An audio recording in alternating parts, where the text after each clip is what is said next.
Now, I wish to turn in the final section of my presentation towards the use of classicism and the reception of Britannia in Britain across the ages. And so Britannia is also another province depicted on Roman coins and in the Roman world, but is also a figure that appears ubiquitously in the classical art of the British nation, on public buildings and in art and sculpture, as a representative of the spiritual personification of the British nation, embodying the patriotism of the modern British people, and the use of classicism very much demonstrates that this figure of Britannia has a long lineage stretching back in both appearance and conception to the Roman age.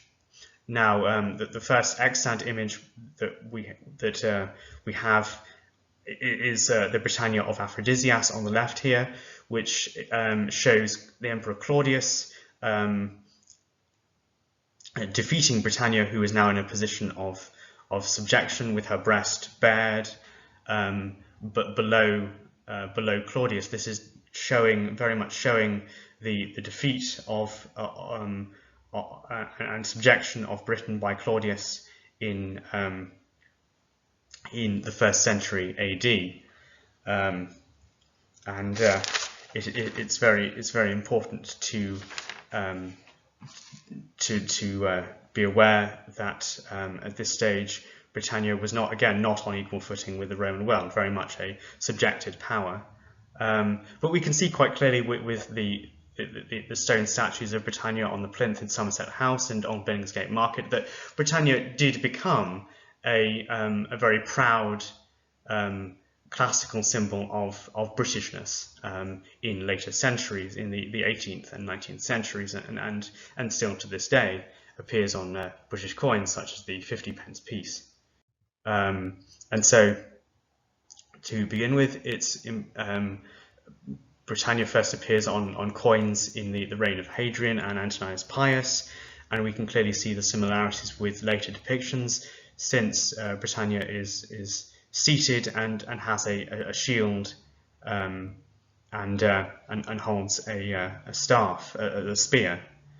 So we can clearly see the similarities with later depictions, and perhaps as a sign of what was later to come, where on the right she sits on a globe, where Britannia and Britain would eventually have one of the biggest empires the world has ever seen, with Britannia as its spiritual figurehead. So that was all to come, although the Romans did not know it. But again, it shows that the classical imagery has a very long legacy, and right the way through time. And this is something that continually fascinates me as a PhD student: the way in which classical imagery has such a long afterlife, and has been reused and reinvented by different generations and different peoples in Europe and around the world. Now, Britannia first appeared on British coinage in the late 17th century on the coin of Charles II, and then appears on really a great deal of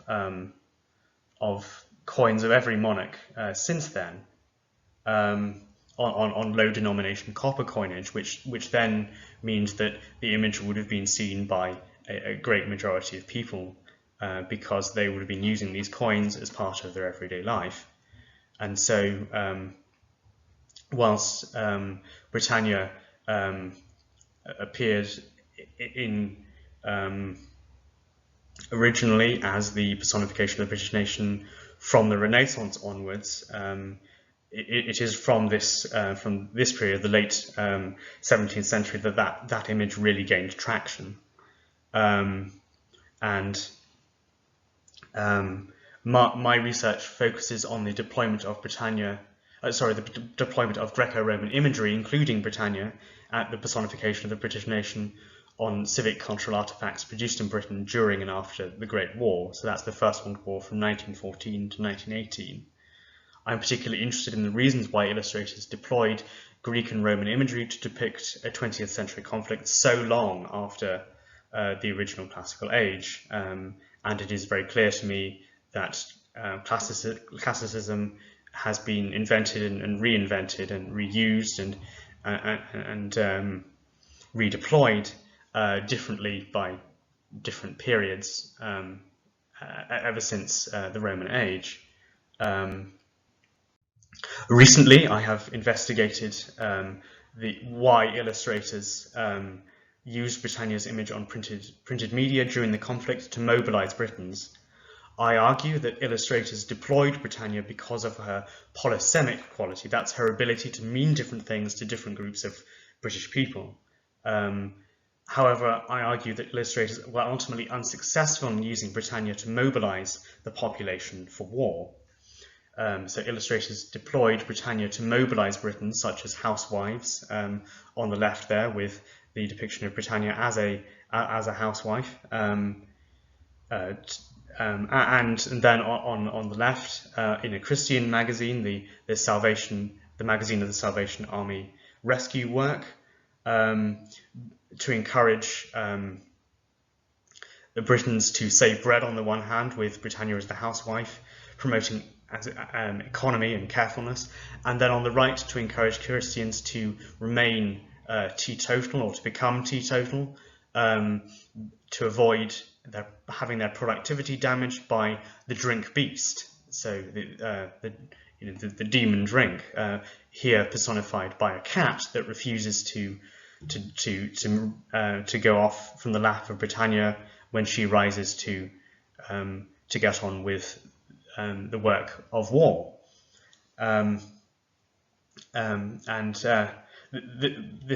However, Britons ignored these campaigns to eat less bread because of rising wages during the war. British working class people were actually paid more during the war, and so didn't actually need to be economical with bread. And equally, they then didn't need to reduce their consumption of that. But Britons did drink less alcohol during the war, but not because of Britannia. So this advert didn't work, but rather because of increased government regulation, including restricted opening hours and a reduction in the strength of beer, that meant that Britons had fewer opportunities to drink, and when they did, there was less alcohol to drink. I argue that Britannia was also a gendered mobilizer of men and women during the Great War. I argue that illustrators deployed Britannia separately to mobilize men and women for traditional gender roles. So that's the fighting roles for men and uniformed ancillary care roles for women. And in that way, you can see here Britannia promoting women to do the work of caring as nurses and as munitions workers and farm labourers. You can see there on the right as Britannia's Easter egg, and then on the left you can see Britannia promoting women for work in the Women's Army Auxiliary Corps and the Women's Royal Naval Service, both of which meant that women were involved in supply rather than in frontline work, whereas the men were encouraged to fight very much with the rifle and bayonet, as we saw previously. However, the reality was that men and women undertook a great variety of roles outside of these limited parameters. Men understood supply and care roles. Men undertook supply and care roles behind the front lines, and many women served in non-uniformed roles in offices and factories, as they had done before the war. So these presentations very much promote a limited conception of what men and women were supposedly meant to do during the war, but the reality was ultimately very different. men and women undertook a variety of roles that that stood outside of traditional gender norms, which would see men serving outside of the home at work, and women at home caring or nursing for children.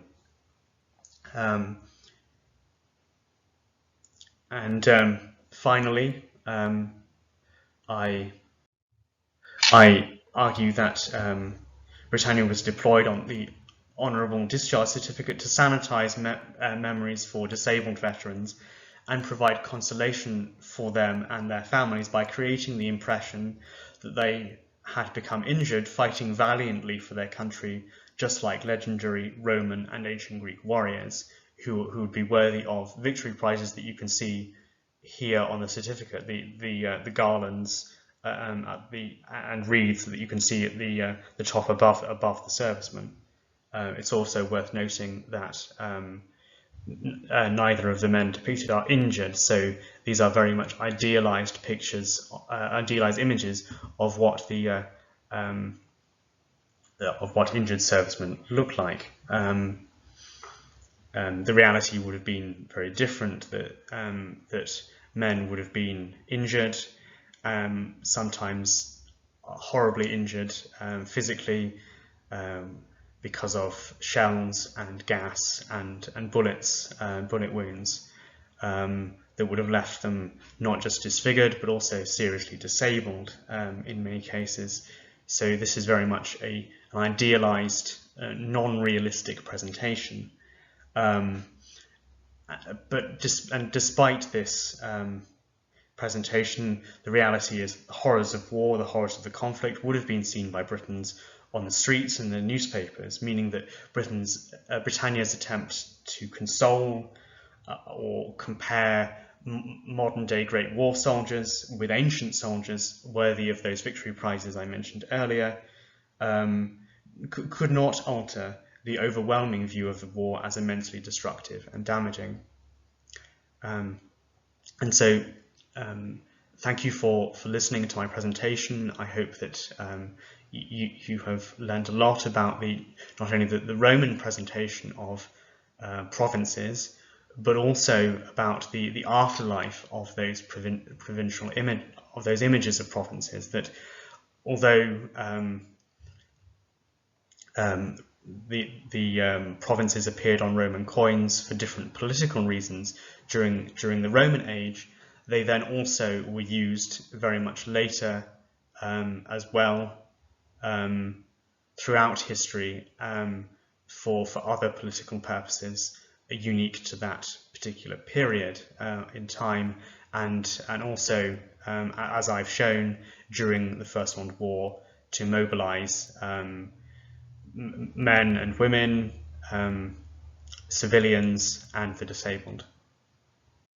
This is a bibliography, so this is a list of the sources, both primary sources, so those are original sources to the time period, and secondary sources, which are the writings of scholars about the topic, about that time period. If you wish to learn more about my topic, and indeed the Roman coins and the provinces depicted on them, please do look at this list of sources, both primary and secondary. Thank you.